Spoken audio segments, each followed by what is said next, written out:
నీ ఘనమైనటువంటి శ్రేష్టమైన పరిశుద్ధమైన నామము నిరంతరము మహిమ కలుగును గాక. స్థితులకు పాత్రుడా, ఘనతకు పాత్రుడా, మహిమకు పాత్రుడు అయిన మా తండ్రి, నీ నామమునకు మహిమ కలుగును గాక. ఇంతవరకు జరిగిన కార్యక్రమం అంతట్లో కూడా మీ కృప, మీ సన్నిధి తోడుగా ఉంచి మీరు నాతను నడిపించిన విధానం బట్టి నీకు వందనాలు, స్తోత్రాలు చెల్లించుకుంటున్నాం. ప్రభా, ఇక ప్రశస్తమైనటువంటి సమయానికి మేము వచ్చి ఉంటున్నాం. మీ దివ్యమైన వాక్కులు వినటానికి ప్రభా నాతను మేమందరం కూడి ఉంటుండగా పరిశుద్ధాత్మ తండ్రి మిమ్మల్ని ఆహ్వానిస్తుంటున్నామయ్యా. మీరు నాయకుడవై ఉండి నడిపించమని ప్రార్థిస్తున్నాం. మీరు బోధకుడవై ఉండి నా తండ్రి బోధించమని ప్రార్థిస్తున్నాం. నాయన నీ వాక్కును వినిపిస్తున్నటువంటి ప్రభావ మీ దైవదాసుని మీ చేతులకు అప్పగిస్తుంటున్నాను. ఏసని పరిశుద్ధమైన రక్తంలో నీకు మాను ముద్రిస్తూ మీ అధికారంలోనికి తీసుకుని ప్రభా నా తండ్రి ఆ దివ్యమైన వాక్కులు వినటానికి ప్రభా నా తండ్రి ప్రతి ఒక్కరికి మీ కృపను అనుగ్రహించవలసిందని, విన వాక్యమును మా జీవితంలో మిమ్మల్ని అనుభవించుకోవడానికి కృపను అనుగ్రహించమని, నీ నామము మాత్రమే ఉదయకాలంలో మహిమపరచబడటానికి మీ కృపను అనుగ్రహించమని, మిగిలిన సమయాన్ని మీ చేతులకు అప్పగిస్తూ కూడి వచ్చిన ప్రతి ఒక్కరిని ఆశీర్వదించమని యేసు పరిశుద్ధమైన నామంలో అడిగి వేడుకొని ప్రార్థిస్తుంటున్నాను పరమ తండ్రి. Amen, amen, amen. Amen, amen. Hallelujah. Praise the lord. Thank you so much అక్క. అందరికీ వందనాలండి. ఝాన్సీ అక్క ప్లీజ్. అందరికీ గుడ్ మార్నింగ్ అండి. మరి ఈరోజు మన మధ్యలో వాక్యం అందించడానికి మరి డాక్టర్ శాంసన్ సుజిత్ గారు దేవుని యొక్క ఆత్మ చేత ప్రేరేపింపబడి మన మధ్యలో సిద్ధంగా ఉన్నారు. వారిని పరిచయం చేయటం గౌరవంగా భావిస్తున్నాను. డాక్టర్ శాంసన్ సుజిత్ కుమార్ గడ్డం గారు మెదడు మరియు వెన్నెముకకు సంబంధించిన అనుభవజ్ఞులైన సర్జన్ మరియు వేదాంత విద్యను అభ్యసించిన దేవుని సేవకులు. సిఎంసి వెల్లూరులో ఉన్నత వైద్య విద్యను అభ్యసించి ఆ సంస్థ నందు వైద్యునిగా అనేక సంవత్సరాలు సేవలు అందించారు. విద్యార్థిగాను వైద్యునిగాను డాక్టర్ సుజిత్ గారు అనేక అత్యున్నత పురస్కారాలను కూడా అందుకున్నారండి. వారు essential fear of a pilgrim అను గ్రంథంను రచించారు. ప్రపంచవ్యాప్తంగా వివిధ ప్రతిష్టాత్మక వైద్య సంస్థల ద్వారా వారు వైద్య సేవలు అందించి ప్రస్తుతం డాక్టర్ శాంసన్ సుజిత్ కుమార్ గారు యూనికోపస్ హెల్త్ ఫౌండేషన్ డైరెక్టర్ గాను మరియు youth for truth ministries director గాను సేవలు అందిస్తున్నారు. వారు తరచుగా మన మధ్యలో వాక్యాన్ని అందిస్తారు. వారిని ప్రేమతో ఆహ్వానిస్తున్నానండి. వెల్కమ్ డాక్టర్ గారు. గుడ్ మార్నింగ్ అండి. గుడ్ మార్నింగ్ అమ్మ. Praise lord. అందరికి ప్రైజ్ లార్డ్ అండి. అంటే అయ్యగారండి వినిపిస్తుందండి? వినిపిస్తుంది సార్. అమ్మ థ్యాంక్ యూ అమ్మ. థ్యాంక్ యూ అమ్మ ఫర్ ది ఇంట్రడక్షన్. సమస్త ఘనత మేము దేవునికి చెల్లును కాక. మరి మనమందరం కూడా మరి ఉదయకాల సమయంలో దేవుని సన్నిధిలో చేరి దేవుని స్తుతించడానికి ఇచ్చిన అవకాశాన్ని బట్టి దేవునికి వందనాలు చెల్లిస్తూ మరి నన్ను ఆహ్వానించినటువంటి అయ్యగారికి మీ అందరికి కూడా నా యొక్క హృదయపూర్వక వందనాలు. మరి మనము లూకా సువార్త 10వ అధ్యాయం నుండి లూకా సువార్త 10వ అధ్యాయము మరి 36, 37 వచనాలు చదువుకుందామండి. లూకా సువార్త 10వ అధ్యాయము 36, 37 వచనాలు. కాగా దొంగ చేతిలో చిక్కిన వానికి ఈ ముగ్గురిలో ఎవడు పొరుగువాడాయనని నీకు తోచుచున్నదని అని యేసు అడుగగా అతడు అతని మీద జాలిపడిన వాడే అనెను. అందుకు యేసు నీవును వెళ్ళి అలాగు చేయమని అతనితో చెప్పాను. ఇంగ్లీష్ లో చూస్తే, which of this three do you think prove to be a neighbour to the man who fell among the robbers? He said, the one who showed him mercy. And Jesus said to him, you go and do likewise. ప్రార్థన చేసుకుని. పరిశుద్ధమైన తండ్రి, దేవాలయాన్ని ఉదయకాల సమయంలో మేమందరం కూడా తండ్రి నీ సన్నిధిలో చేరి మిమ్మల్ని స్తుతించడానికి ఘనపరచడానికి ఇచ్చిన అవకాశాన్ని బట్టి స్తోత్రం నాయన. దేవా, మరి మాకు శరీరాశలు నేత్రాశలు జీవ బ్రహ్మం పక్కకు పెట్టి మీ సన్నిధిలో కుదురుగా భయంతో కూర్చుని వాక్యం ధ్యానించినట్లుగా మమ్మల్ని నడిపించమని పరిశుద్ధాత్మ దేవ వాక్యం ఉన్నటువంటి వెలుగులోనికి సత్యంలోనికి శక్తిలోనికి మమ్మల్ని నడిపించమని చిన్న ప్రార్థన అంగీకరించమని యేసు నామమున అడిగి వేడుకొంచున్నాము తండ్రి. ఆమేన్. దేవుని యందు ప్రియమైనటువంటి వారలారా, మరి ఉదయకాల సమయంలో మరి ఈ దేవుని సన్నిధిలో మనం చదివినటువంటి ఈ వాక్యాలు వచనాలు ఏవైతున్నాయో 36, 37 వచనాలు లూకా సువార్త 10వ అధ్యాయంలో మనందరికీ తెలిసినటువంటి వచనాలు. మరి యేసయ్య గారు పలికినటువంటి మాటలు ఇవి. మరి యేసయ్య గారు పలికినటువంటి మాటలు ఎవరితో మాట్లాడాడంటే అక్కడ ఉన్నటువంటి ఒక ధర్మశాస్త్రోపదేశకునితో మాట్లాడినట్టుగా మనం చూస్తాం. అంటే లాయర్. అంటే ఇది ఏ సందర్భంలో యేసయ్య గారు ఆయనకు మధ్యలో సంభాషణ జరిగిందంటే, మరి మనము అంతకుముందు జరిగినటువంటి ఆ యొక్క అంతకుముందు వచనాలు మనం చూసినట్టయితే, మరి 25వ వచనంలో ఒక ధర్మశాస్త్రోపదేశకుడు యేసయ్యని ఏమని అడుగుతున్నాడంటే, బోధకుడా, నిత్య జీవమునకు వారసుడకు నేనేమి చేయవాలని ఆయనను శోధించుచు అడిగాను. అంటే ధర్మశాస్త్రోపదేశకుడు లాయర్ అంటే అప్పుడు ఉన్నటువంటి పరిస్థితుల్లో మరి ధర్మశాస్త్రం గురించి చాలా తెలిసినటువంటి వ్యక్తి. మరి ధర్మశాస్త్రంలో ఎక్కడేముంది, ధర్మశాస్త్రంలో ఉన్నటువంటి వివరాలన్నీ కూడా చాలా చక్కగా తెలిసినటువంటి వ్యక్తి. బహుశా అక్కడ ఉన్నటువంటి ఆ యొక్క ఇశ్రాయేల్లో మరి అప్పుడు ఉన్నటువంటి యూదులు ఉన్నారు కదండి, యూదుల్లో అప్పుడు యేసయ్య గారు ఉన్నప్పటి సమయం కాబట్టి ఆ యూదులో ఉన్నటువంటి ఒక వ్యక్తి కావచ్చు. అయితే అతను ఏమంటున్నాడంటే, అందుకు ఆయన ధర్మశాస్త్రం అందేమి వ్రాయబడినని యేసయ్య అడిగాడు. నీవేమి చదువుచున్నావు అని అడగగా అతడు, నీ దేవుడైన ప్రభువును నీ పూర్ణ హృదయముతోను, నీ పూర్ణ మనస్సుతోను, నీ పూర్ణ శక్తితోను, నీ పూర్ణ వివేకముతోను ప్రేమింపవలనని, నిన్ను వలె నీ పొరుగువాని ప్రేమింపవలనని వ్రాయబడి ఉన్నదని చెప్పాడు అతను ధర్మశాస్త్రోపదేశకుడు. అప్పుడు యేసయ్య ఏమంటున్నాడంటే 28వ వచనంలో, నీవు సరిగా ఉత్తరం ఇచ్చితివి, అలాగు చేయుము, అప్పుడు జీవించుదామని అతనితో చెప్పాను. అంటే యేసయ్య గారికి ఇక్కడ చాలా స్పష్టంగా ఏమని చెప్తున్నారంటే, ఆ యొక్క ధర్మశాస్త్రోపదేశకునితో, మరి ఏవైతే నువ్వు ధర్మశాస్త్రం నుండి ఈ 2 మాటలు చెప్పావో, మరి నీ దేవుడైన ప్రభువును నీ పూర్ణ హృదయముతోను, పూర్ణ మనసుతోను, నీ పూర్ణ శక్తితోను, నీ పూర్ణ వివేకముతోను ప్రేమింపవలనని ఉంది కదా, అలాగు చేయమని. మళ్ళీ తర్వాత నిన్ను వలె నీ పొరుగువాని ప్రేమింపవలనని ఉన్నది కదా, మరి నువ్వు కూడా అలాగు చేయమని చెప్పాడు. అలాగు చేస్తే జీవించదమని చెప్పాడు. అంటే క్రైస్తవ జీవితంలో మనకు యేసయ్య గారు ఈ యొక్క మాటలు చాలా గట్టిగా గుర్తు చేస్తున్నారు. ఎందుకంటే ఈ 2 వచనాలు ఏవైతే ఉన్నాయో, అంటే దేవుడు ఇచ్చినటువంటి 2 great commandments, first great commandment, మళ్ళీ సెకండ్ గ్రేట్ కమాండ్మెంట్, ఈ 2 యేసయ్య గారు కూడా కొత్త నిబంధనలో చెప్పారు మనకి. మరి ఈ రెండిట్లో అన్ని ఆజ్ఞలు ఉన్నట్టుగా చెప్పారు. మరి రెండిటిని పాటించిన వారం అయితే మనము తప్పకుండా జీవిస్తామని యేసయ్య గారు చెప్తున్నారు. జీవించడం అంటే ఇప్పుడే కాకుండా నిత్య జీవంలో, ముఖ్యంగా నిత్య జీవములోనికి జీవించి ఉంటాము ఆయనతో కూడా అని యేసయ్య గారు చెప్తున్నారు. అయితే అప్పుడు అతను ధర్మశాస్త్రోపదేశకుడు యేసయ్యని తాను నీతిమంతుడైనట్టు కనబరచుకోరి ఏమంటున్నాడంటే, కానీ నా పొరుగు వాడెవడని యేసుని అడిగాను. ఇది చాలా ముఖ్యమైనటువంటి ప్రశ్న. క్రైస్తవులైనటువంటి మనము యేసు యొక్క నామాన్ని ధరించుకొని ఈ లోకంలో జీవిస్తున్నాం క్రిస్టియన్స్ గా. మరి మనలో అందరూ చూడాల్సినటువంటి విషయం ఏంటంటే, మనము ఈ యొక్క 2 ఆజ్ఞలను పాటించడం, అలాగు జీవించడం వారమైతేనే మనము జీవిస్తాం. మరి యేసయ్య ఇక్కడ చాలా స్పష్టంగా అలాగు జీవించమని చెప్తున్నాడు. మరి మనకు కూడా ఉండాల్సినటువంటి ప్రశ్న, మనకు కూడా ఈ యొక్క ధర్మశాస్త్రోపదేశకుని కలిగినట్టు మనకు కూడా కలగాలి. మనకు కూడా ఇలాంటి డౌట్ ఏంటంటే, నా పొరుగువాడు ఎవడు అనేటటువంటి ప్రశ్న మనకు ఉండాలి. ఎందుకంటే చాలాసార్లు మనం ఏం చేస్తామంటే, మన పొరుగు వారిని అర్థం చేసుకోవడంలో మనము విఫలం అవుతాం. కొన్నిసార్లు మనకు పొరుగువాడు అంటే ఎవరో తెలియదు. చాలా మట్టుకు మనం ఏమనుకుంటామంటే, మన చుట్టుపక్కల ఉన్న వాళ్ళు, లేకపోతే మన ఇంటి పక్కల ఉన్న వాళ్ళు మాత్రమే అనుకుంటాం. కానీ యేసయ్య గారు ఇక్కడ చాలా స్పష్టంగా అది అతను అర్థం చేసుకోవాలని ఈ యొక్క మంచి సమరయుని కథ మనం ఇక్కడ చెప్పినట్టుగా మనం చూస్తాం. అయితే మనకు మంచి సమరయుని కథ ఒకటి మనం ఇక్కడ చూసినట్టు గుడ్ సమారిటన్. అయితే అక్కడ మనకు అక్కడ వచనాలు మనం 30వ వచనం చూసినట్టయితే, ఒక మనుష్యుడు యెరూషలేము నుండి యెరికో పట్టణముకి దిగి వెళ్ళుచు దొంగల చేతిలో చిక్కెను.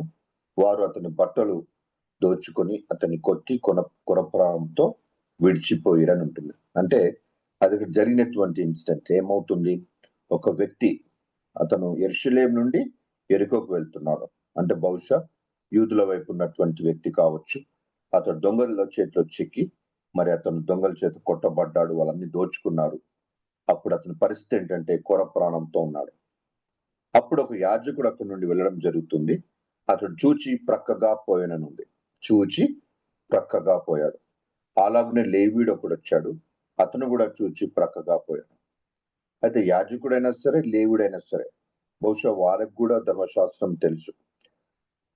అంతేకాకుండా అక్కడ ఉన్నటువంటి వ్యక్తి ఎవరైతే ఉన్నారో, అక్కడ కొర ప్రాణంతో ఉన్నటువంటి ఆ వ్యక్తిని చూచారు. ఆ వ్యక్తికి ఏం అవసరం ఉందో వాళ్ళకి తెలుసు, కానీ చూచి ప్రక్కగా వెళ్ళిపోయారు వాళ్ళు. మనం కూడా మన జీవితాల్లో చాలా సార్లు అలా చూచి ప్రక్కగా వెళ్ళే వారంగా ఉంటాం. మరి తర్వాత వచ్చిన వ్యక్తి అంటే సమరయుడు. అంటే అప్పుడు ఉన్నటువంటి పరిస్థితుల్లో యూదులకు సమరయులకు మధ్యలో మంచి ఫెలోషిప్ లేదు, అప్పుడు సహవాసం లేదు. మరి యూదులు సమరయులను అంతరాని వారిగా చూచేవారు. అంటే ఈ ధర్మశాస్త్రోపదేశకుడు ఊహించని విధంగా యేసయ్య గారు ఇక్కడ ఏమంటున్నారంటే సమరయుడు మాత్రమే సహాయం చేసినట్టుగా చెప్తున్నారు. సమరయుడు అటువైపు ప్రయాణమైపోవచ్చు. ఆ చోటికి వచ్చి అతనిని చూచాడు. చూచినప్పుడు తన రెస్పాన్స్ ఎలా ఉందో చూద్దాం. అతని మీద జాలి పడ్డాడు, దగ్గరికి వెళ్ళాడు, నూనె ద్రాక్ష రసము పోసి అతని గాయములను కట్టాడు, అంత ఫస్ట్ ఎయిడ్ అంతా చేశాడు. తన వాహనం మీద ఎక్కించి ఒక పూటకూల వాని ఇంటికి తీసుకొని పోయి అక్కడ వాడిని అతన్ని పరామర్శించు, అంటే ఒక లాడ్జ్ దాంట్లో పెట్టాడు. మరునాడు అతను 2 దేనారములు తీసి ఆ పూటకుల వానికి ఇచ్చి, ఇతని పరామర్శించుము, నీవింకేమైనాను ఖర్చు చేసినట్లా నేను మరల వచ్చినప్పుడు అది నీకు తీర్చిదనని అతనితో చెప్పిపోయాను. అంటే ఆ యొక్క లాడ్జ్ లో ఉన్న ఖర్చులన్నిటికి కూడా ఆ బిల్స్ అన్ని కూడా పే చేశాడు. ఇంకా కూడా ఏమైనా బ్యాలెన్స్ ఉంటే పే చేస్తానని చెప్తున్నాడు. మరి ఈ యొక్క సమరయుడు అక్కడ పడి ఉన్న వ్యక్తిని చూచి అతను ఎవరో బహుశా గుర్తించవచ్చు. అంటే ఇతడు బహుశా యూదుడని గుర్తించుండవచ్చు, లేకపోతే అతను ఎవరో తెలియదు అతనికి. అంటే ఒక రిలేటివ్ కానీ, ఫ్రెండ్ కానీ, లేకపోతే అలాంటి పరిచయం ఏమి ఉండకపోవచ్చు. ఎవరో అక్కడి దారిలో వెళ్తున్నటువంటి వ్యక్తి సమరయుడు. అయితే అతను చేసిన పని మంచిది కాబట్టి మనము ఇక్కడ జరిగినటువంటి విషయాలన్నిటి మంచి సమరయుడు, గుడ్ సమరిటన్ గా మనం ఈ యొక్క ప్యాసేజ్ ని మనం గుర్తించుకుంటాం. దేవుని యందు ప్రియమైనటువంటి వారలారా, మరి తర్వాత అప్పుడు యేసయ్య గారు అడుగుతున్నటువంటి ప్రశ్నను మనం బాగా గమనించాలి. యేసయ్య గారు ఏమడుగుతున్నారంటే, దొంగల చేతిలో చిక్కిన వానికి ఈ ముగ్గురిలో ఎవడు పొరుగువాడాయనని చెప్తున్నాడు. చాలా మట్టుకు మనం ఏం చేస్తామంటే ఈ ముగ్గురు విషయం గమనించినప్పుడు ఈ ముగ్గురులో ఈ సమరయుడు ఆ యొక్క దొంగల చేతిలో కొట్టబడిన వాణిని పొరుగువానిగా చూశాడని మనము అనుకుంటాం. అంటే అతను సాయం చేశాడు కాబట్టి అతను పొరుగువాడిగా, అతన్ని అంటే కొట్టబడిన వాడిని, కొనపరంతో ఉన్న వాడిని పొరుగువానిగా చూశాడు, సాయం చేశాడు అనుకుంటాం. కానీ యేసయ్య గారు అడుగుతున్నటువంటి ప్రశ్నను మనము బాగా గమనించాలి. యేసయ్య గారు ఇక్కడ ఏమడుగుతున్నాడంటే దాన్ని ఆపోజిట్ గా అడుగుతున్నాడు. ఏమడుగుతున్నాడంటే దొంగల చేతిలో చిక్కిన వానికి ఈ ముగ్గురులో ఎవడు పొరుగువాడాయనని అడుగుతున్నాడు. అంటే who do you think proved to be a neighbor to the man who fell among the robbers? ఇది చాలా ముఖ్యమైనటువంటి ప్రశ్న. యేసయ్య గారు ఇలాగూ ప్రశ్న ఎందుకు అడిగాడని మనం గమనించాలి. ఎందుకంటే మనము ఈ లోకంలో మనం జీవిస్తూ ఉన్నప్పుడు యేసయ్య గారిని మనని ఈ లోకంలో ఎలా పెట్టాడంటే చాలా మందికి మనని పొరుగువానిగా పెట్టాడు. చాలా మందికి అది మనం గమనించాల్సిన విషయం. మళ్ళీ నిన్ను వల్ల నీ పొరుగువాని ప్రేమించమని ఏదైతే చెప్పాడో అది కూడా మనం బాగా అర్థం చేసుకోవాలి. అంటే ఇక్కడ యేసయ్య గారి ప్రశ్నను మనం అర్థం చేసుకోవాలి. ఆ కొట్టబడిన వాడికి, కొరప్రాణంతో ఉన్న వాడికి ఈ ముగ్గురులో ఎవడు పొరుగువాడు ఆయనని అడుగుతున్నాడు. అంటే ఆ ముగ్గురు అక్కడ ఉన్నారు. ముగ్గురు ఆయన ఆ యొక్క కొట్టబడిన వాడిని చూశారు. ఆ ముగ్గురులో ఆ కొట్టబడిన వాడికి సమరయుడు మాత్రమే పొరుగువాడిగా ఉన్నాడని మనకు ఈ కథ వల్ల అర్థమవుతుంది.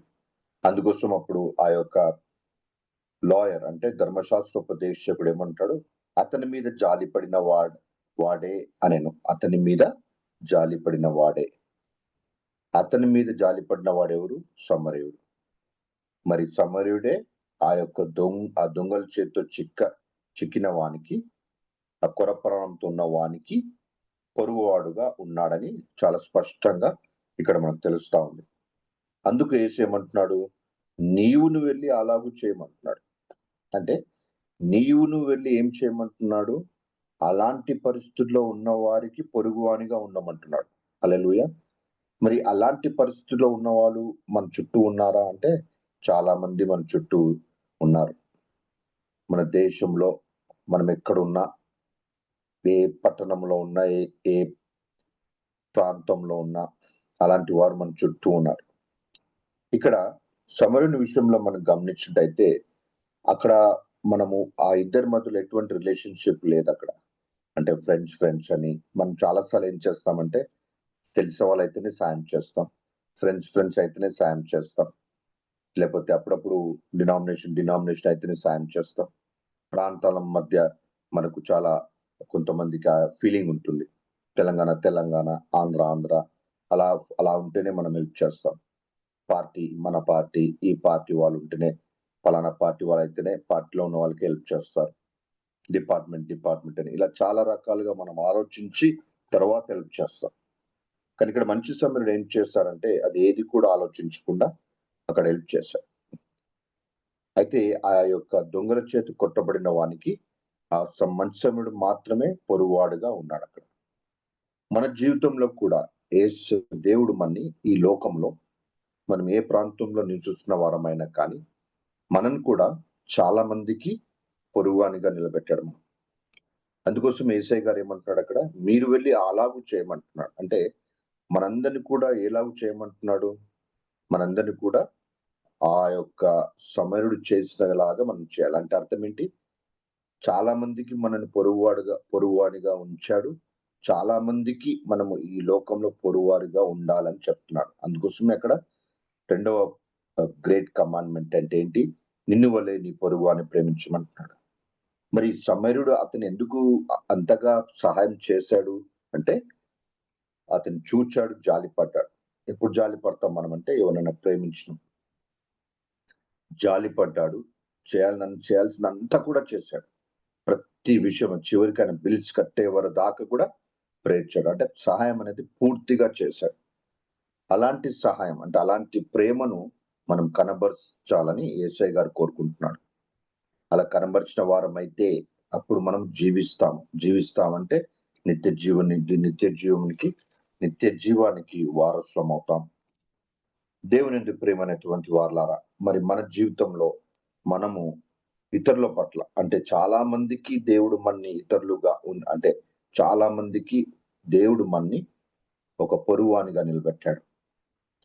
మనం ఒక వాని పొరుగువారం అంటే వాడు మనకు పొరుగువారైతే మనము వారికి పొరుగువారం అవుతాం. నిన్ను వలె నీ పొరుగువారిని ప్రేమించమని చెప్తా ఉన్నాడు. మన జీవితాల్లో మనము మన చుట్టూ ఉన్న వారిని ఎప్పుడు పొరుగువారుగా చూస్తాము అంటే, లేక ఇతరులకు ఎప్పుడు పొరుగువానిగా మన దేవుడు పెట్టాడని ఇక్కడ ఉన్నట్టుగా స్పష్టంగా ఎప్పుడు ఉంటుందంటే మనము దేవుని ప్రేమను రుచి చూచిన వారమైతే. అంటే మిక్కిలి పాపులైనటువంటి నన్ను ప్రేమించినటువంటి ఆ యొక్క గొప్ప దేవుని యొక్క ప్రేమను మనం రుచి చూచిన వారమైతే, ఆ ప్రేమను మనం అర్థం చేసుకున్న వారమైతే, అప్పుడు అలాంటి ప్రేమతోనే మనము ఇలాంటి ఇబ్బందుల్లో ఉన్న వారికి సహాయం చేస్తాం. అంటే ఇంకొక మాటలో చెప్పాలంటే, ఒకవేళ ఆ దారి గుండా యేసయ్య గారు వెళ్ళి ఉంటే యేసయ్య గారు ఏం చేసేవారో అలా మనం చేయాలని దేవుడు మనల్ని కోరుకుంటున్నాడు.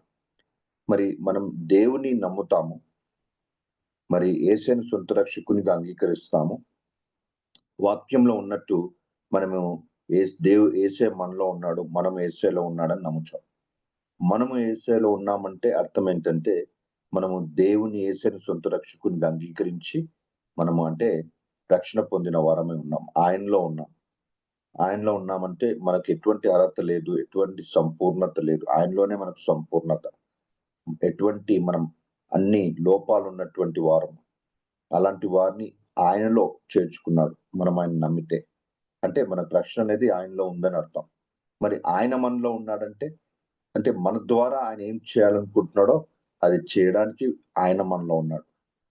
మరి ఆయన మనలో ఉంటే మనం ఆయా దారి గుండా వెళ్తే మనం కూడా మంచి సమరంలాగా తప్పకుండా స్పందిస్తాం.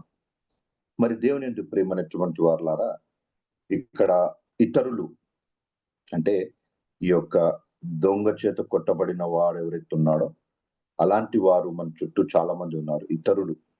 ఇతరులు అనేది బైబిల్లో ముఖ్యంగా క్రొత్త నిబంధన చాలా ముఖ్యమైనటువంటి భాష. It's an important language in the new testament. ఇతరుల గురించి యేసయ్య గారు చాలా విషయాలు చెప్పారు. మనందరి గురించి అంటే మీ గురించి, నా గురించి, అప్పుడున్నటువంటి సమయంలో యూదుల గురించే కాకుండా అన్యుల గురించి కూడా యేసయ్య గారు ఈ లోకానికి వచ్చి శిలువ పైన మరణించాడు. అంటే ఇతరుల గురించే ఆలోచించేటటువంటి దేవుడు మన దేవుడు, అంత గొప్ప దేవుడు. మరి మన జీవితాల్లో మనం ఎంత మట్టుకు ఇతరుల గురించి ఆలోచిస్తున్నాం? చాలా మంది మనం ఎక్కడున్నా కానీ లోకంలో ఏ దేశంలో ఉన్నటువంటి క్రైస్తవ సంఘం కానీ, క్రైస్తవ ఆర్గనైజేషన్స్ కానీ, మినిస్ట్రీస్ కానీ ఉన్నాయో వాటి యొక్క దర్శనం ఉంటుంది కదండి, అంటే విజన్. ఆ విజన్ స్టేట్మెంట్ ఏదైతే ఉంటుందో ఆ విజన్ స్టేట్మెంట్ లో చూస్తే మనకు 2 విషయాలు కనిపిస్తాయి అక్కడ. ప్రతి ఏ ఆర్గనైజేషన్ తీసుకోండి, విజన్ స్టేట్మెంట్ లో దేవుడు ఉంటాడు ఆ స్టేట్మెంట్ లో. రెండవది ఇతరులు ఉంటారు. ఇతరులు అనేది లేకుండా ఏ విజన్ స్టేట్మెంట్ కూడా ఉండదు. సిఎంసి వెల్లూరు విజన్ స్టేట్మెంట్ లో నాట్ టు బి సర్వ్డ్ అంటూ బట్ టు సర్వ్. అంటే మనము సేవ చేయించుకోవడానికి లోకంలో రాలేదు, సేవ చేయడానికి వచ్చాం. అంటే ఎవరికి సేవ చేయడానికి వచ్చాం? ఇతరులకు. మహారాష్ట్రలో ఉమ్రి మిషన్ హాస్పిటల్ ఉంది. అక్కడ ఇతరులు దేవా, ఇతరులు అదర్స్ ఓ లార్డ్ అదర్స్ అని ఉంటుంది. ఇంకొక క్రిస్టియన్ ఆర్గనైజేషన్ చూసినట్టయితే డూ గుడ్ అంటూ ఆల్ అని ఉంటుంది. అంటే సమయం ఉన్నప్పుడు అందరికి మంచి చేయాలి ఇతరులకు. అంటే ఇతరులు అనేది లేకుండా ముఖ్యంగా క్రైస్తవ సంఘాలు, క్రైస్తవ పరిచర్య ఎక్కడెక్కడైతే లోకంలో జరుగుతుందో వారికి ఉన్నటువంటి విజన్ ఏదైతే ఉందో ఆ విజన్ లో ఇతరులు తప్పకుండా ఉంటారు. వారి గురించే పరిచర్య, వారి గురించే ఈ మినిస్ట్రీస్. మరి మనం ఈ లోకంలో ఉన్నప్పుడు మనము ఇతరుల గురించి ఎంతవరకు ఆలోచిస్తున్నాము? అసలు మనం ఇతరుల గురించి ఆలోచించే సమయం మనకుందా? అసలు మనం ఇతరుల గురించి ఆలోచించాల్సిన అవసరం ఉందా అనే ప్రశ్నలు మనల్ని అడుగుకున్నప్పుడు ఇక్కడ ఈ యొక్క మంచి సమరుని కథను చూసినప్పుడు చాలా స్పష్టంగా యేసయ్య గారు ఏమని చెప్తున్నారంటే, మనల్ని ఈ లోకములో ఇతరులకు పొరుగువానిగా దేవుడు ఉంచాడు. మరి పొరుగువానిగా చేయాల్సినటువంటి పని, సమరుడు చేసినటువంటి పని తప్పకుండా మనం చేయాలని కోరుకుంటున్నాడు. అలాగు చేయమని యేసయ్య గారు చెప్తున్నారు. అలాగు చేస్తేనే జీవిస్తామని చెప్తున్నారు. కానీ మనకు ఉండేటువంటి మైండ్ సెట్, మనస్తత్వం ఎలా ఉంటుందంటే, ఇక్కడ 2 రకాల మనస్తత్వం మనం చూస్తాం. మొదటిది ఆ యొక్క యాజకుడు, లేవీయుడు ఇద్దరు వాళ్ళేం చేశారు? చూచి ప్రక్కగా పోయేటటువంటి మనస్తత్వం. ఇంగ్లీష్ లో చూస్తే మనం ఏం చెప్పొచ్చు అంటే ఈ పాస్ బై ఆన్ అంటుంది. మనం చూస్తాము, అవసరం ఏముందో మనకు తెలుసు, ఏమి చేయాలో కూడా మనకు తెలుసు, కానీ మనం అది చేయకుండా అది దాటి వెళ్ళిపోతాం. మనము ట్రైన్ లో ప్రయాణం చేసినప్పుడు, లేకపోతే హైదరాబాద్ మీరు వచ్చినప్పుడు, ఎప్పుడన్నా మెట్రోలో ప్రయాణం చేసినప్పుడు, మనం మెట్రోలో ఉన్నటువంటి ట్రైన్ లో నుండి బయటకు వస్తున్నప్పుడు, డోర్ తెరుచుకున్న తర్వాత బయటకు వస్తున్నప్పుడు మనం ప్లాట్ఫామ్ పైన అడుగు పెట్టాలంటే మధ్యలో గ్యాప్ ఉంటుంది. ఆ గ్యాప్ ను మనం గమనించాలి. మనం దాటి వెళ్తాం. అక్కడ ఏమని రాస్తుంటుంది? మైండ్ ద గ్యాప్ అని ఉంటుంది.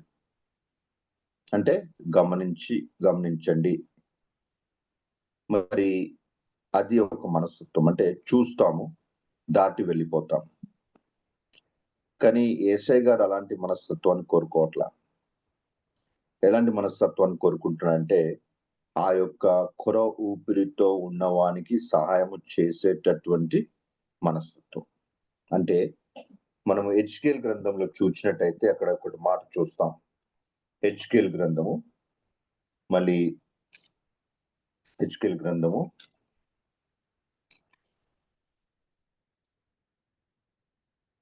22వ అధ్యాయము 30వ వచనం. హెచ్కేల్ గ్రంథము 22వ అధ్యాయము 30వ వచనం.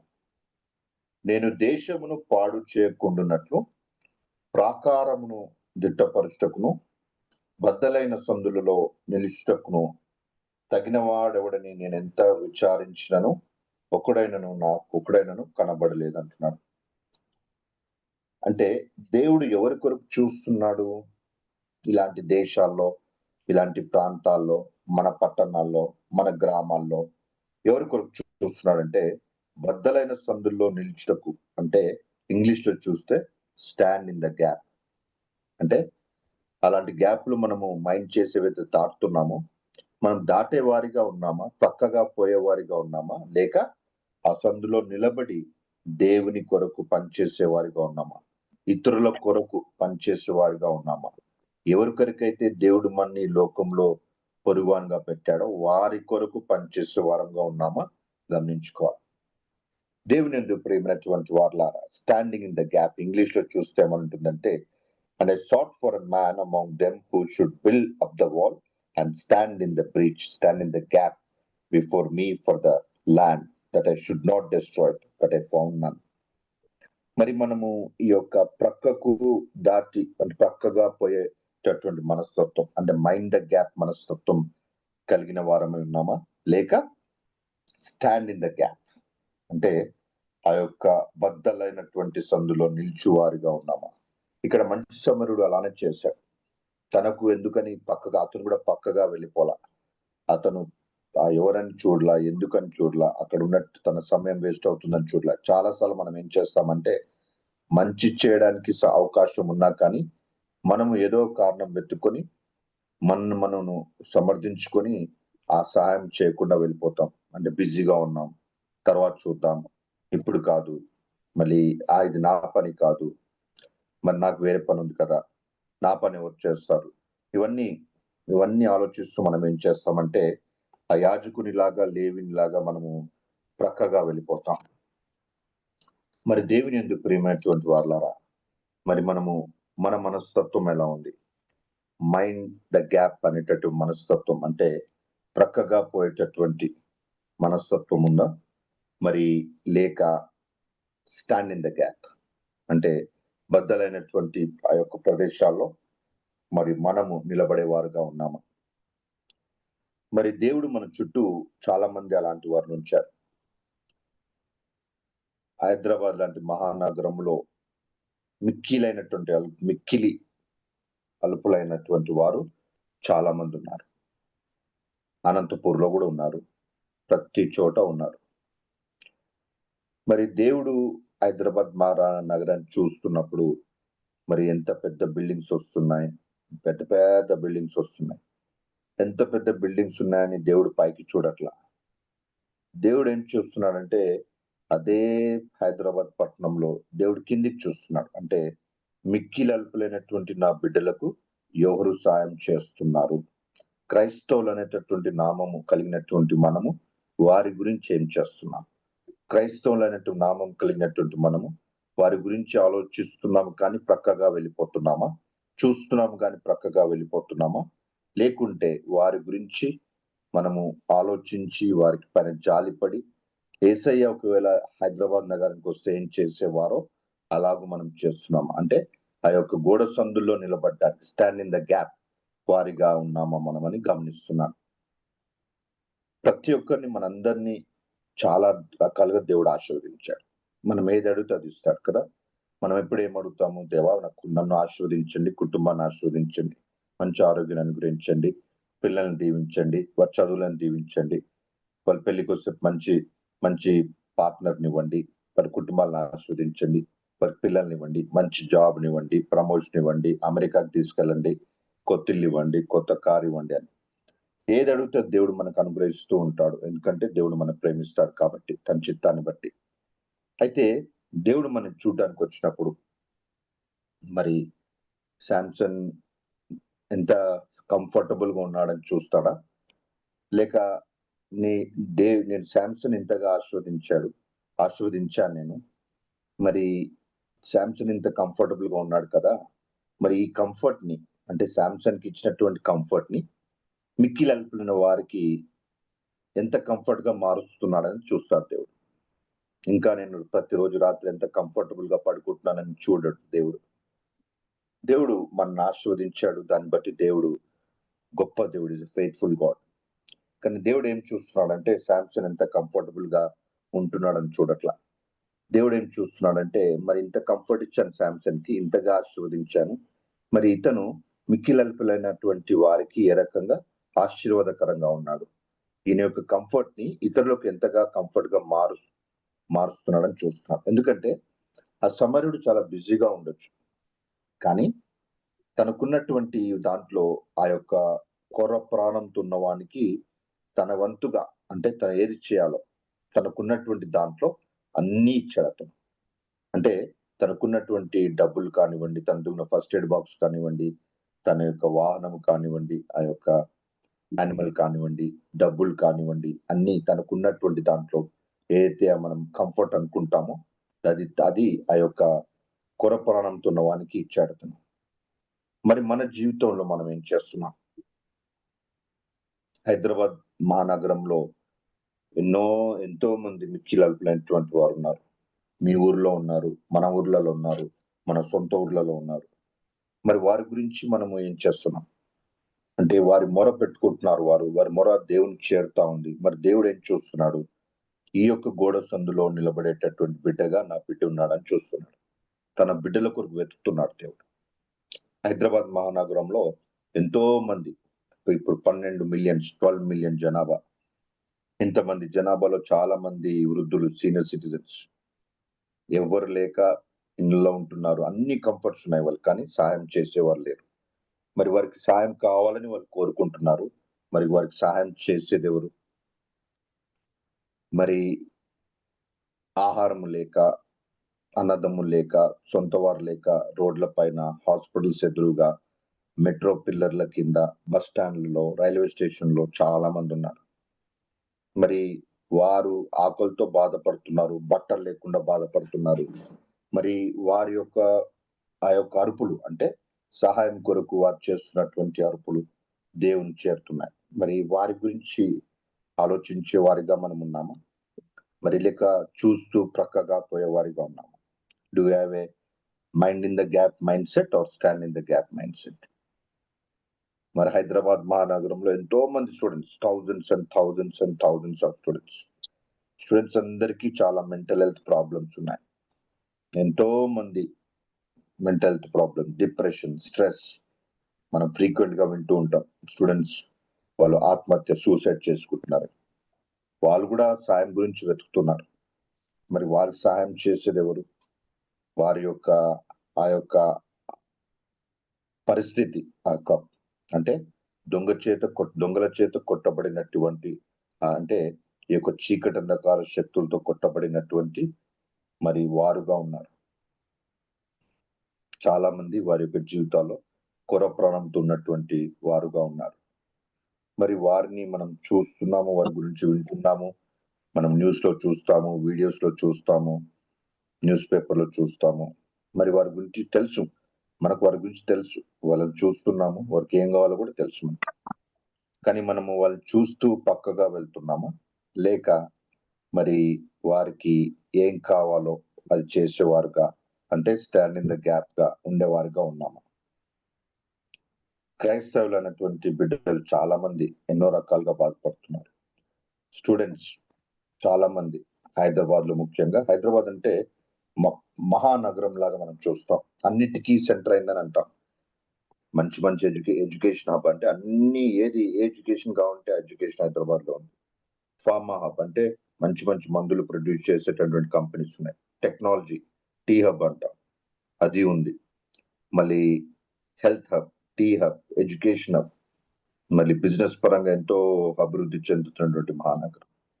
అందరు ఇక్కడ వచ్చి సెటిల్ కావాలని కోరుకుంటారు. మల్టీకల్చర్, పీస్ఫుల్ గా ఉంటుందని అన్ని ఉన్నాయి. మళ్ళీ అదే హైదరాబాద్ నగరంలో కూడా ఇంకా చాలా విషయాలు ఉన్నాయి.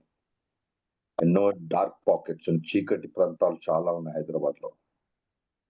డ్రగ్ అడిక్షన్ మన స్టూడెంట్స్ మధ్యలో హైదరాబాద్ అనేది ఇప్పుడు డ్రగ్స్ కి, అంటే నేను మాట్లాడేది మళ్ళీ సిగరెట్ స్మోకింగ్, ఆల్కహాల్ గురించి కాదు, ఇంకా వేరే రకమైనటువంటి డ్రగ్ అడిక్షన్. ఆ యొక్క డ్రగ్స్ కి ఇప్పుడు హైదరాబాద్ ఎపిసెంటర్ అయింది. గాంజా, కొకైన్, ఇవన్నిటికి వాటికన్నిటికీ బానిసలు అవుతుంది ఎవరంటే స్టూడెంట్స్. ఆ స్టూడెంట్స్ లో మన క్రైస్తవ పిల్లలు చాలా మంది ఉన్నారు. ఈ క్రైస్తవ పిల్లల్లో పెద్ద పెద్ద ఆఫీసర్స్ల పిల్లలు ఉన్నారు. ఈ క్రైస్తవ పిల్లల్లో పాస్టర్ల పిల్లలు కూడా ఉన్నారు. అంటే వీళ్ళందరి యొక్క అరుపులు దేవునికి చేరుతున్నాయి. సహాయం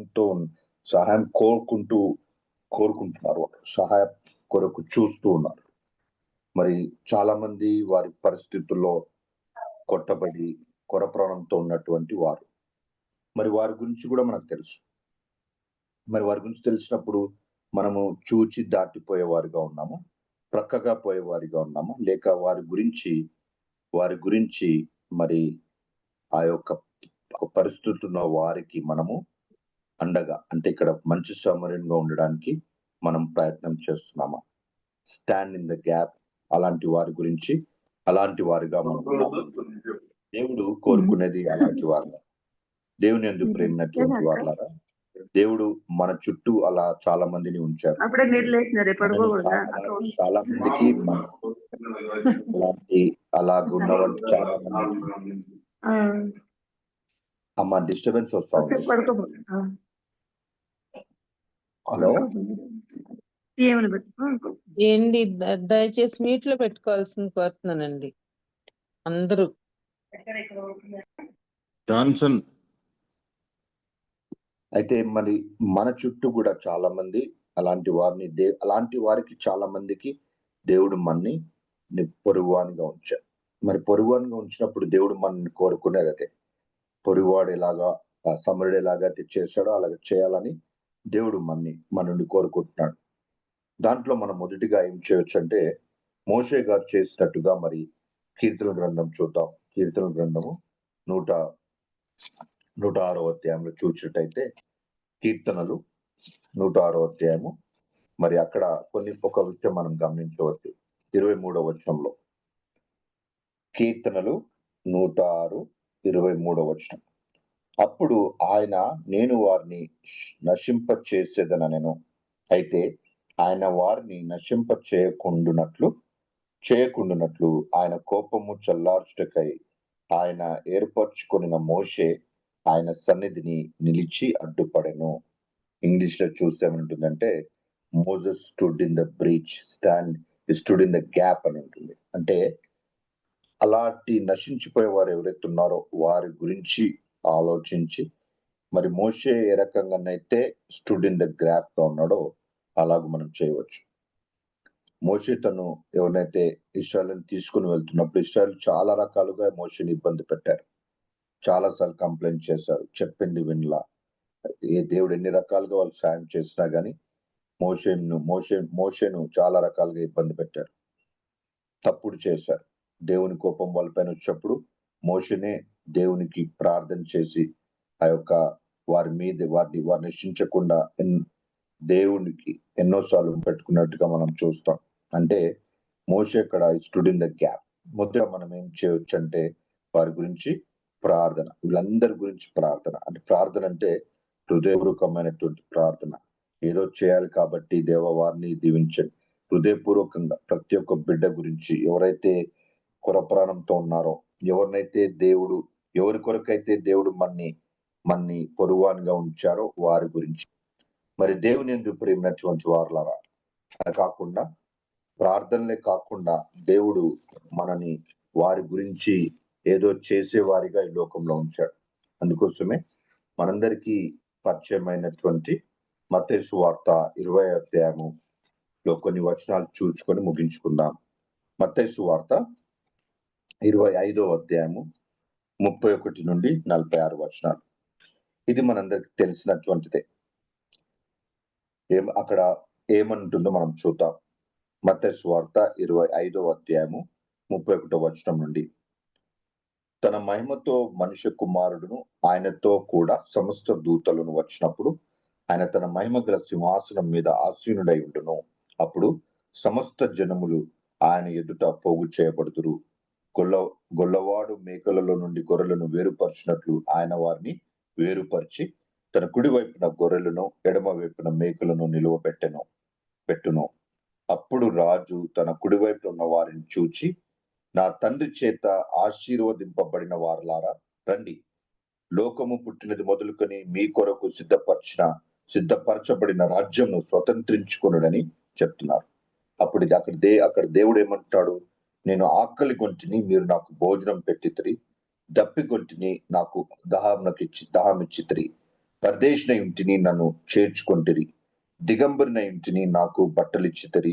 రోగిన ఇంటిని, నన్ను చూడవచ్చితిరి. చెరసాలలో ఇంటిని, నా యొద్దకు వచ్చితిరని చెప్పును.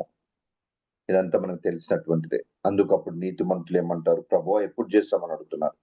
అందుకోసం ఆయన ఏమంటున్నాడు 40వ వచనంలో, మిక్కిలి అల్పులైన ఈ నా సహోదరుల్లో ఒకనికి మీరు చేసితిరి కనుక నాకు చేసితిరని నిశ్చయముగా మీతో చెప్పుచున్నాను అంటున్నాడు. హల్లెలూయా. దేవుని యందు ప్రేమైనటువంటి వారలారా, ఈ ఇతరులు అనేది మన జీవితాల్లో చాలా ముఖ్యమైనటువంటి అంశం. ఇతరులను దేవుడు మన జీవితంలో పెట్టాడు, ప్రతిరోజు ఉంటారు. చాలా మంది ఇతరులకి, ఇలాంటి వారికి దేవుడు మన్ని ఒక పొరుగువానిగా ఉంచాడు. మరి మనము వారిని పట్ల ఎలాంటి బాధ్యత, ఎలాంటి మన యొక్క స్పందన అనుకోవచ్చు, మన వారి పట్ల ఉన్నటువంటి రెస్పాన్స్ అనుకోవచ్చు, లేకపోతే వారి గురించి మనం ఏం చేస్తున్నామని మనం ప్రశ్నించుకోవచ్చు. ఎందుకంటే అలాంటి వారమైతేనే నీతిమంతులుగా ఉంటామని చాలా స్పష్టంగా ఇక్కడ ఉంది. మరి దేవుడు ఇంత అంటే ఈ ప్యాసేజ్ చదివినప్పుడు అప్పుడప్పుడు మనకు చిన్నగా కోపం వస్తుంది. ఎందుకంటే అరే ఇట్లెందుకు దేవా మరి అని అనుకోవచ్చు మనం. కానీ దేవుడు ఇచ్చినటువంటి ఆ 2 ఆజ్ఞలు మనం గమనించినట్టయితే, నిన్ను వలె నీ పొరుగు వారిని ప్రేమించమన్నాడు కదా. మళ్ళీ ఈ పొరుగువారి వీరందరికీ మన పొరుగువారిగా పెట్టాడు దేవుడు. మళ్ళీ వారిని మనం ప్రేమించాలి. అదే నిజమైనటువంటి ప్రేమ. అది చేసిన వారమైతేనే, అలాగు చేయమని చెప్పాడు కదా యేసయ్య గారు. అలాగు చేసిన వారమైతేనే, అంటే వారిని ప్రేమించిన వారమైతేనే. అంటే ఏ రకంగా? ఒకవేళ యేసయ్య గారు ఉంటే వారిని ఏ రకంగా ప్రేమించి వారి గురించి పరామర్శిస్తారో, మనము ఆ రకంగా ప్రేమించిన వారమైతే, వారి కొరకు మంచి సమరునిగా ఉంటే, ఎవరి కొరకైతే మనని ఒక పొరుగువానిగా పెట్టాడో వారికి నిజమైనటువంటి పొరుగువానిగా ఉంటే, అంటే నిన్ను వలె నీ పొరుగువాని ప్రేమించే వారిగా మనం ఉంటే, అప్పుడు మనము ఆ యొక్క 2వ ఆజ్ఞను పాటించిన వారం అవుతాం. అప్పుడే మనము ఆ యొక్క గ్రేట్ కమాండ్ ఏదైతే ఉందో, సెకండ్ గ్రేట్ కమాండ్ ఏదైతే ఉందో, అది ఒబే చేసిన వారం అవుతాం. అది ఒబే చేయకపోతే ఏమన్నట్టండి? అంటే మనకి చాలా సింపుల్ గా అనిపించవచ్చు, కానీ ఇది చాలా చాలా చాలా ముఖ్యమైనటువంటి విషయం. అది మనం చేయట్లేదు అంటే మనం ఒబే చేయట్లేదు. మనం ఒబే చేయట్లేదు అంటే అది డిసొబీడియన్స్. మళ్ళీ ఆజ్ఞాతిక్రమమే పాపం కదా. మళ్ళీ అలాంటి పాపం చేసిన వారుగా మనం ఉన్నామా? ఇది చిన్న విషయం కదా, నేను అన్ని ఏదో నేను గుడికి వెళ్తున్నాను, టైట్ కడుతున్నాను, నేను ప్రార్థన చేస్తున్నాను, నేను ఫెలోషిప్ లో ఉంటున్నాను, మినిస్ట్రీలో ఉంటున్నాను, అవన్నీ కరెక్టే. కానీ మిక్కిలి అల్పులైన వారి గురించి మనం ఏం చేస్తున్నాం? ఎవరి గురించి అయితే దేవుడు మన పొరుగువానిగా పెట్టారో వారి గురించి ఏం చేస్తున్నాం? మనము పక్కకు చూచి అన్ని తెలిసి కూడా పక్కకు పోయేవారుగా ఉన్నామా? లేక స్టాండ్ ఇన్ ద గ్యాప్, అంటే మంచి సమరునిగా చేసేవారిగా, ఆ యొక్క గోడ సొందైతే బద్దలైన వాటి గ్యాప్ లో ఆ యొక్క నిలబడే వారుగా ఉన్నాము. ఎందుకంటే దేవుడు అలాంటి వారి గురించి చూస్తున్నాడు. ఒకవేళ చేయని వారం అయితే అప్పుడు 41వ వచనంలో చూద్దాం. అంటే తన ఎడమ వైపు ఉన్న వారి గురించి దేవుడు ఏమంటున్నాడంటే, శపింపబడిన వారలారా, నన్ను విడిచి అపవాదికిని వాని దూతలకును సిద్ధపరచబడిన నిత్యాగిలోనికి వెపోవుడి. ఎందుకంటే మిక్కిలి అల్పులైన వీరిలో ఒకనికైనను మీరు ఇలాగూ చేయలేదు కనుక నాకు చేయలేదని నిశ్చయముగా చెప్పుచున్నానని వారితో. అంటే వారికి చేస్తే దేవుని చేసే అవుతుంది. ఎందుకంటే దేవుడి అందరిని సృష్టించాడు. మనకి ఎలాగైతే దేవుడు వాళ్ళకు కూడా దేవుడై ఉన్నాడు. మిక్కిలి అల్పైన వారి గురించే దేవుడు ఎక్కువగా పరిచయం చేసినట్టుగా, యేసయ్య గారు పరిచయం చేసినట్టుగా మనం చూస్తాం. మన నిజంగా దేవుని ప్రేమించిన వారం అయితే మన చుట్టూ ఉన్నటువంటి ఇతరులను ప్రేమిస్తాం. ఎందుకంటే మిక్కిలి పాపినైన నన్ను దేవుడు ప్రేమించాడు, ఏ అర్హత లేని నన్ను ప్రేమించాడు. అలాంటి ప్రేమను మనం నిజంగా రుచి చూచిన వారమైతే మనల్ని ఎవరి కొరకైతే దేవుడు పొరుగువానిగా పెట్టాడో వారి గురించి వారిని తప్పకుండా మనం ప్రేమిస్తాం. వారి గురించి తప్పకుండా వారిని ప్రేమిస్తే తప్పకుండా వారి గురించి అలాగు చేసిన వారం అవుతాం. వారికి ఏ అవసరం ఉందో ఆ అవసరం తీర్చేవారిగా ఉంటాం. ప్రార్థన చేస్తాం. మనమంతుగా మనం ఏం చేయాలో అది చేస్తాం. వెళ్ళి పరామర్శిస్తాము, చూస్తాము, వీలైతే డబ్బులు ఇస్తాము, ఫస్ట్ ఎయిడ్ చేయాల్సి వస్తే ఫస్ట్ ఎయిడ్ చేస్తాము, ఇంకేం చేయాలో అది మనం చేస్తాం. సో దేవుని ఎందుకు ప్రేమించినటువంటి వారులారా, మరి ఇలాంటి సమయము తప్పకుండా మనం ఎదుర్కోబోతున్నాం. అప్పుడు మనము దేవుని కుడి వైపుగా వారుగా ఉండబోతున్నామా, ఎడమ వైపు వారుగా ఉండబోతున్నామా? మిక్కిలి అల్పులైనటువంటి వారిని దేవుడు మనకు ప్రతిరోజు మన చుట్టూ ఉంచుతున్నారు. మనం చాలా మంది మిక్కిలైన అల్పులైన వారికి పొరుగువానిగా పెట్టాడు. దేవుడు మనం తప్పకుండా ఈ ప్రశ్న అడగబోతున్నాడు. వీరి గురించి నువ్వేం చేశావు? వీరి గురించి నువ్వు చేశావు కాబట్టే నువ్వు కుడివైపున ఉంటున్నావు.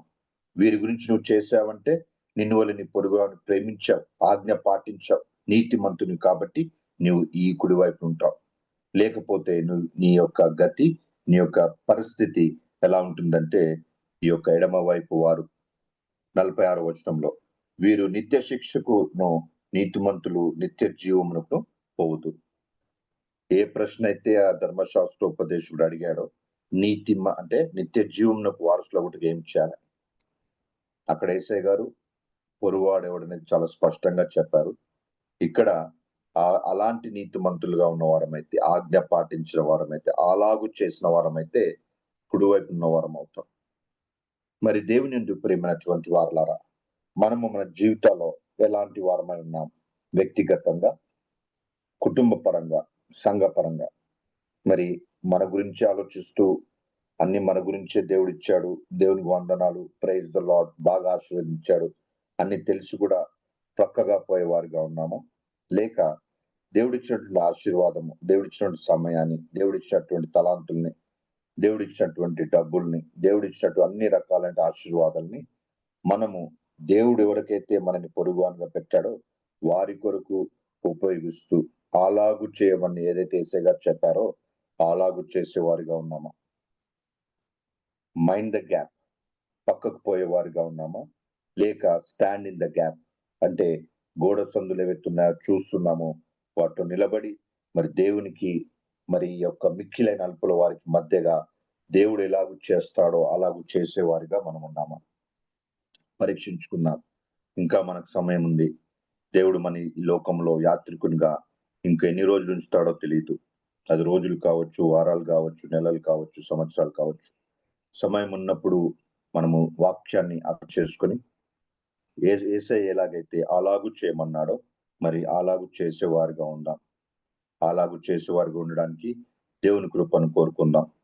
పరిశుద్ధాత్మ విషయంలో మనందరినీ ఇంకా బలపరచును గాక. చిన్న ప్రార్థన చేసుకొని ముగించుకుందామండి. పరిశుద్ధమైన తండ్రి, దేవా, నాయన యొక్క ఉదయకాల సమయంలో దేవ మాకు ఇచ్చినటువంటి అవకాశం బట్టి స్తోత్రం. దేవా, మరి ఈ యొక్క ఎర్లీ మార్నింగ్ దేవా మరి యొక్క జూమ్ ఫెలోషిప్ ను ఆశీర్వదిస్తున్నందుకు స్తోత్రం నాయన. మీరు మమ్మల్ని వాక్యంలో బలపరుస్తున్నందుకు స్తోత్రం. యేసయ్య, మరి ఈ లోకంలో ఉన్నప్పుడు మేము అలాగు చేసేవారుగా ఉండగా నీ కృపను అనుగ్రహించండి. మీరు మాలో ఉన్నారు దేవా. మరి చుట్టూ ఉన్న వారి గురించి, ఎవరి గురించి అయితే మమ్మల్ని పొరుగువానిగా ఉంచారో మరి వారిని చూచి మేము ప్రక్కగా వెళ్ళేవారం కాకుండా, మైండ్ ద గ్యాప్ అనే మైండ్ సెట్ ఉండకుండా తండ్రి, ఆ యొక్క బద్దలైనటువంటి సందులు నిలిచేవారిగా, స్టాండ్ ఇన్ ద గ్యాప్, ఏదైతే మంచి సమరుడు చేశారో అలాగూ చేసేవారిగా.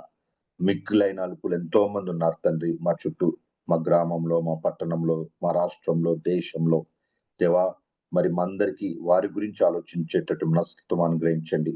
వారి గురించి ఏదో చేయాలన్నటువంటి ఆతృత మాలో పుట్టించండి, దాన్ని బలపరచండి. దేవా, మరి కలిసి ఒక మినిస్ట్రీగా ఏది చేయాలనేటటువంటి మీ ఉద్దేశం అవుతుందో అలాంటి ఉద్దేశంలో బలపరచండి. ముఖ్యంగా నాయన యవనస్తులను ఈ విషయంలో బలపరచండి తండ్రి. దేవా, మరి ఉన్నటువంటి పరిస్థితుల్లో ఎంతో మంది ఉన్నారు నాయన, మిక్కిలైనటువంటి అల్పులు ఎంతో మంది మా చుట్టూ ఉన్నారు, బాధపడుతున్నారు, సహాయం కోరుతూ ఏడుస్తున్నారు. దేవా, ఎంతో మంది కొరపరాలంతో ఉన్నారు తండ్రి. దేవా, మరి ఈ అలాగే మరి తండ్రి ఎంతో మంది దేవా మరి లేక నశించిపోతున్నారు నాయన. దేవా, మరి వీటన్నిటి విషయాల్లో తండ్రి మరి చూచి ప్రక్కగా దాటిపోయే వారిగా కాకుండా దేవా, వారి గురించి ఆలోచించి మరి మంచి సమరయునిగా దేవా మేము అలాగు చేసే వారిగా మమ్మల్ని నిలబెట్టండి తండ్రి. అటు కృపను మాకు అనుగ్రహించండి. చిన్న ప్రార్థన దయతో అంగీకరించమని యేసు నామమున అడిగి వేడుకొంచున్నాము తండ్రి. Amen, amen, amen. Praise the lord. Amen. Thank you doctor గారు. మరి లోకాసువార్త 10వ అధ్యాయం 35, 36, 37 వచనాల ఆధారంగా మరి మంచి సమరిని గురించి ప్రస్తావిస్తూ యేసు ప్రభు మనల్ని పొరుగు వానిగా పెట్టారని, ఇతరులకు మనం పరిచర్య చేయాలని, మరి గ్యాప్స్ లో నిలబడే వారంగా మనం ఉండాలని, ఇతరుల పట్ల పొరుగు వారి పట్ల మన బాధ్యత ఏంటో మరొకసారి జ్ఞాపకం చేశారండి. మరి ఈ విషయాలను మనం గుర్తుపెట్టుకుందాం, ప్రాక్టికల్ గా మన లైఫ్ లో అన్వయించుకుందాము. మరి మంచి సమరయుని లాగా ఉండటానికి ప్రయత్నం చేద్దామండి. చెప్పబడిన వాక్యం నిమిత్తము ముగింపు ప్రార్థన, పరలోక ప్రార్థన ఆశీర్వాదం ఇవ్వాల్సిందిగా రెవరెండ్ చామి రవికుమార్ గారిని కోరుతున్నానండి. ప్రార్థన చేసుకుందాం అండి. పరిశుద్ధమైన తండ్రి, నీ బంగారు పదలు కొందరం ప్రభా, నీ సేవకులు ప్రభా శ్రీ శాంసన్ గారి ద్వారా వినిపించిన చల్లని మెల్లని స్వరాన్ని బట్టి వందనాలు తండ్రి. అయ్యా ప్రభా, మంచి సమరైన వాళ్ళే ప్రభా, అవసరంలో ఉన్న వారిని ప్రభా ఆదుకోగలిగే కృప దయచేయమని ప్రార్థన చేస్తున్నాను తండ్రి. మా ప్రార్థన పాటలు మాత్రమే కాదు కానీ ప్రభా, అయ్యా తండ్రి, ఆయనకంటే ముందు వారందరూ ప్రభా ఆగితే నాకేమంత అనుకుంటే ప్రభా, మంచి సమరైన ప్రభా నేను ఆకపోతే వాడి పరిస్థితి ఏంటని ఆలోచన చేసి సహాయం చేశారు తండ్రి. సహాయం దయచేయండి. ఇరుగు పొరుగు వారిని మరి ప్రత్యేకంగా తండ్రి, సంఘానికి చేరిన వారిని దేవతను ప్రభు ఆదుకునే భాగ్యం దయచేయండి.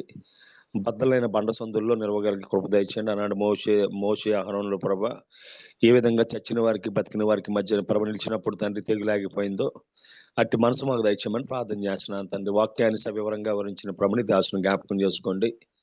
అయ్యా ప్రభా చేస్తున్న వృత్తిలో ప్రభా అభివృద్ధిని, క్షేమాన్ని, భద్రతను దయచేయండి. అదేవిధంగా ప్రభు అటు తన శరీర సంబంధమైన వైద్యాన్ని, ఆత్మ సంబంధమైన వైద్యాన్ని బట్టి చేయించుండగా సహాయం తెచ్చమని కుటుంబాన్ని ప్రత్యేకంగా జ్ఞాపకం చేసుకుని ఇంకా అనేక స్థలాల్లో బహుబలంగా వాడుకోమని ప్రార్థన చేస్తున్నాను తండ్రి. వాక్యం విన్నమేం తండ్రి, వాక్యం విని విడిచిపెట్టేవారు కాకుండా వాక్యానుసారంగా జీవించగలిగే భాగ్యం తెచ్చమని ప్రార్థన చేస్తున్నాను. ప్రత్యేకంగా ప్రభు తోడు వాక్యం తండ్రి 30 దంతులుగా, 60 దంతులుగా, 100 దంతులుగా ఫలింపు చేయమని ప్రార్థన చేస్తున్న విధంగా ప్రతిరోజు వాక్యం వినడానికి తండ్రి ప్లాట్ఫామ్ ఏర్పాటు చేసిన రత్నాకర్ గారిని, వారి కుటుంబాన్ని, ప్రభ సేవను ప్రత్యేకంగా జ్ఞాపకం చేసుకోండి. అయ్యా సహకరిస్తున్న దేవతను ప్రభ జాన్సన్ గారిని, స్వరూప గారిని, అయ్యా ప్రసిద్ధ సిస్టర్ గారిని, ఝాన్సీ సిస్టర్ గారిని, తేజ ఫండేసి గారిని జ్ఞాపకం చేసుకోండి. ప్రభ సహాయం దయచేయండి తండ్రి.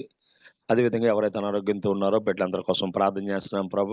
అయ్యా డాక్టర్ విజయ్ కుమార్ గారిని జ్ఞాపకం చేసుకోండి. రాబర్ట్ జేమ్స్ అయ్య గారిని జ్ఞాపకం చేసుకోండి. అదేవిధంగా అతను ప్రభ వారి కోడలు ప్రభ స్టిఫెన్ గారి భార్యను ప్రభ జ్ఞాపకం చేసుకోండి. బిడ్డ ఆపరేషన్లో జయం ఇచ్చేవాడు నమ్ముతూ ఉన్నాం. సంపూర్ణ ఆరోగ్యం తెచ్చండి. అదేవిధంగా ఆశీర్వాదయ్య గారిని జ్ఞాపకం చేసుకోండి. ప్రభు ఇంకా చాలా మంది ప్రభ ప్రేయర్ రిక్వెస్ట్లు పెడుతూ ఉన్నారు తండ్రి. వారి పేర్లు అనేది మాకు జ్ఞాపకం లేని కానీ తండ్రి ప్రతి ఒక్కరి కోసం ప్రార్థన చేస్తున్నాను తండ్రి. ప్రభ అయ్యా అతను ప్రభ నీ మాటలో వస్తుంది, నీ వాక్కులో వస్తుంది ప్రభ. నీ వాక్కు నమ్మి ప్రతి బిడ్డను స్వస్థపరచమని ప్రార్థన చేస్తున్నాను. ఆర్థిక ఇబ్బందుల్లో ఉన్నవారు, కుటుంబ సమస్యల్లో ఉన్నవారు ప్రభ, అయ్యా ఎవరైతే సమస్యల్లో ఉన్నారో వారి సమస్యను ప్రభ సాక్షులుగా మార్చమని ప్రార్థన చేస్తున్నాను తండ్రి. అదేవిధంగా తండ్రి ప్రతిరోజు తండ్రి ఉదయకాల సమయం లేచి మా కోసం ప్రార్థించే తల్లులను ఇచ్చేవు తండ్రి. వారు మా కోసం ప్రభనికి మొరపెడుచుండగా వారిని, వారి కుటుంబాలను ప్రభ నిండారుగా దీవించమని ప్రార్థన చేస్తున్నాను తండ్రి. సహాయం దయచేయండి ప్రభ.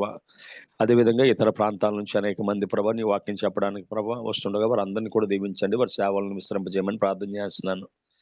అదేవిధంగా దిన ఎవరైతే ప్రార్థనలో పాల్గొన్నారో ప్రతి ఒక్కరిని పేరు పేరు జ్ఞాపకం చేసుకోతండి. ప్రత్యేకంగా ప్రభ అయ్యా తండ్రి తుఫాను వలన ప్రభ అనేక కుటుంబాల ప్రభ చల్లా చెదరైపోయి తండ్రి. ప్రభ ఆహారం ఉందో లేదో మాకు తెలియదు కానీ తండ్రి అయ్యా నిశ్చితమైతే ప్రభ తండ్రి కోనసీమ ప్రాంతాల్లో, అదేవిధంగా తండ్రి అమలాపురం ప్రాంతాల ప్రభాతకొతలు అయిన వింటూ ఉన్నాం ప్రభా.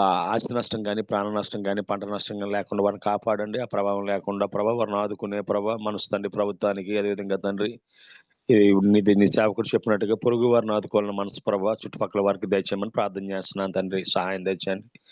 మరొకసారి ప్రభ ఈరోజు మేము చేయవలసిన ప్రతి పనిలో సూటైన మార్గాన్ని చూపించి మీరే సకల మహిమకంత ప్రభావం పొందుకోమని ఈ చిన్న ప్రార్థన మా ప్రభును ప్రియకుమారుడైన యేసుక్రీస్తు దివ్యనామాన అడిగి వేడుకుంటున్నాం పరమ తండ్రి. ఆమేన్. పరలోకమందున మా తండ్రి, మీ నామం పరిశుద్ధపరచబడును గాక, మీ రాజ్యం వచ్చును గాక, నీ చిత్తం పరలోకమందుల భూమి నెరవేరును గాక, మాకు కావలసిన దినాహారం మా దయచేయము, అపరాధము చేయవారిని కర్మను క్షమించము, క్షమించుము. శోధన మమ్మల్ని లేక శోధనలకు తేక అగ్గిని తప్పించము. ఎందుకంటే ఎందుకంటే రాజ్యము బలము మహిమ నిరంతరం ఉన్నావు తండ్రి. ఆమె మన తండ్రి అయిన దేవుని ప్రేమ, కుమారుడైన యేసుక్రీస్తు కృప, పరిశుద్ధాత్మ అన్యోన్య సహవాసం, వాక్యం చెప్పిన దాసులకు, పాల్గొన్న బిడ్డలకు, ప్రత్యేకంగా తుఫాను బాధ్యతలకు ఆయన కృప సదాకాలం తోడే నడిపించును కాక. ఆమేన్. ఆమేన్. థ్యాంక్ యూ పాస్టర్ గారు. ప్రార్థించిన రెవరెండ్ జామిరావు కుమార్ గారికి, వాక్యం అందించిన డాక్టర్ శాంసన్ సుజిత్ గారికి వర్చువల్ ప్రేయర్ ఫ్యామిలీ తరఫున ప్రత్యేక వందనాలు తెలియజేసుకుంటున్నానండి. థ్యాంక్ యూ అండి. జాయిన్ అయిన మీ అందరికి కూడా థ్యాంక్ యూ అండి. థ్యాంక్ యూ డాక్టర్ గారు. అమ్మా థ్యాంక్ యూ అమ్మా. ప్రైజ్ లార్డ్ అయ్యగారండి. థ్యాంక్ యూ అండి. అందరికి ప్రైజ్ లార్డ్ అండి. Praise lord. Have a nice day అండి. ముగించుకుందామండి. Praise lord.